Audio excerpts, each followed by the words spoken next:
আদা দৈনন্দিন জীবনে নিত্য প্রয়োজনীয় বস্তু। আদা বিস্তীর্ণ জমিতেও চাষ করা যায় এবং বস্তাতেও আদা চাষ করা যায়। বস্তায় আদা চাষের জন্য আলাদা করে জমির দরকার নেই। অনেক বাড়িতেই এই পদ্ধতিতে চাষাবাদের কথা জানেন না। আবার বস্তায় আদা চাষ করলে অতিবৃষ্টি ও বন্যায় ফসল ডুবে নষ্ট হওয়ারও ভয় নেই এবং বস্তায় আদা চাষ করলে খরচ একদম নেই বললেই চলে। আদা ভেষজ গুণ থাকায় কাঁচা আদা ও শুকনো দুভাবেই এটি ব্যবহার করা যায়। আজকের এই ভিডিওটিতে আদা চাষের পদ্ধতি নিয়ে বিস্তারিত আলোচনা করব। ভিডিওটা শেষ পর্যন্ত দেখুন। চলুন ভিডিওটি শুরু করা যাক। জমি ও মাটি নির্বাচন। আদা চাষ করার জন্য উষ্ণ ও আর্দ্র জলবায়ুপূর্ণ আবহাওয়া দরকার। আদা চাষ করার জন্য উঁচু অথবা মাঝারি উঁচু জমি নির্বাচন করতে হবে। জল নিকাশের সুব্যবস্থা এমন উঁচু বেলে দোআঁশ ও বেলে মাটি আদা চাষের জন্য উপযোগী। বিশেষ করে ছায়াযুক্ত জায়গাতে এই চাষ করতে পারেন।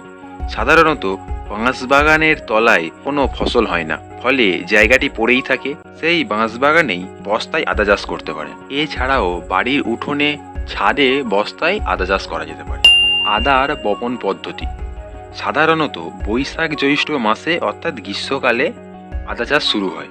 এই সময়ে বাজারে বীজ আদা কিনতে পাওয়া যায়। বেলে দোআঁশ বা এঁটেল দোআঁশ মাটি আদা চাষের উপযোগী। সারিতে 50 সেমি এবং কন্দ থেকে কন্দ 25 সেমি দূরত্বে রোপণ করতে হবে। সার প্রয়োগ পদ্ধতি। বেশি ফলন পেতে হলে আদার জমিতে প্রচুর পরিমাণে জৈব সার প্রয়োগ করতে হয়। তার জন্য আপনারা আদার জমিতে বা মাটিতে প্রচুর পরিমাণে সরিষার খোল প্রয়োগ করতে পারেন, ফলে আদার ফলন ভালো হবে। এছাড়াও আদা গাছ লাগানোর 1 মাস পর নাইট্রোজেন জাতীয় সার যেমন ইউরিয়া প্রয়োগ করতে পারেন।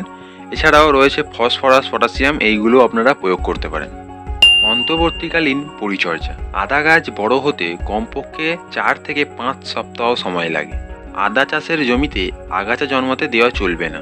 আদা লাগানোর পর বৃষ্টি হলে সেচের প্রয়োজন হয় না, তবে বৃষ্টি না হলে ও মাটিতে রসের অভাব থাকলে নালাতে সেচ দিতে হবে।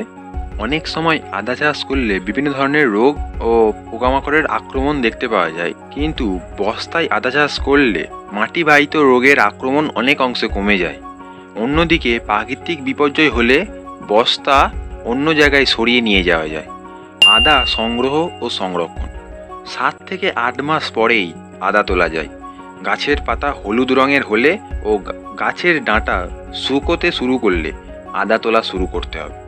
আদা তুলে গায়ে লেগে থাকা মাটিকে পরিষ্কার করে সংরক্ষণ করতে হবে। আজকের এই ভিডিওটিতে আদা চাষের পদ্ধতি নিয়ে বিস্তারিত আলোচনা করলাম।